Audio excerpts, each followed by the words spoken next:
Today, we go to a community that appears to be straight out of the 1800s. Kalona, Iowa is the biggest Amish community west of the Mississippi.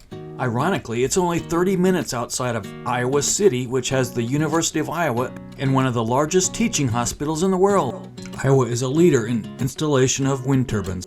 With that background, we find a gem of a community where the Amish live conservatively like their forefathers of the 1800s. So cute, he's going to the vet with his horse. That's right.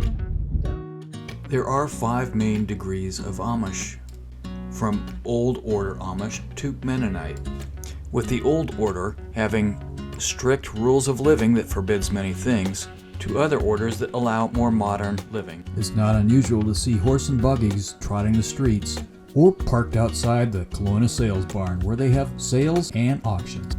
It's fun to hit the country roads just north of town so you can explore the shops that are made for tourists and locals. Golden Delight Bakery is on the tourist bucket list, but it's also got a variety of things for locals. Kelowna Creamery is a locally owned tourist favorite. They make their own cheese, and fresh, squeaky cheese curds are usually ready by 12 p.m. on Tuesday and Friday. This area of the country is famous for cheese curds. They also have homemade chocolate and ice cream. Now we head back into town to visit the Kalona Historical Village. This really cool living history museum demonstrates how pioneering spirit, land grants, and in a large part, railroads developed the country that we see today.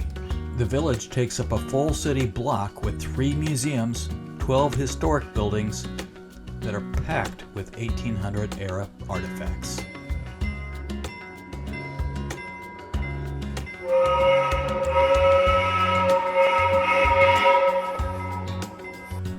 Amish farmers first settled in Iowa about the time it became a state in the 1840s. Kelowna became a town when the railroad came in 1879. During the 1860s, about the time of the Civil War, Congress passed the Homestead Act to encourage Western migration and economic development. It promised settlers 160 acres if they would farm it for 5 years. States like Iowa were given land to sell to pioneers so they could build new state colleges. And of course, the railroads were selling land. Living on the frontier, you have to be able to not only make your own food and shelter, but clothing and textiles. Having a loom and the skill to use it were essential to survival. Quilting became an American pastime.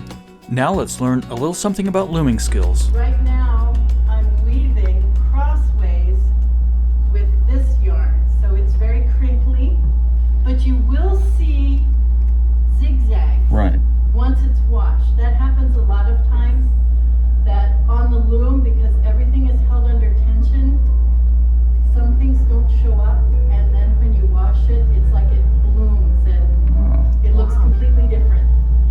Locks have been around since the Egyptians, but I just think that 1800s locks are fascinating.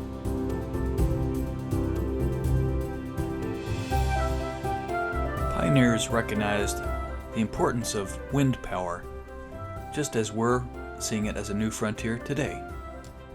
This was a pretty fancy house in the late 1800s. It's fun to see how people lived.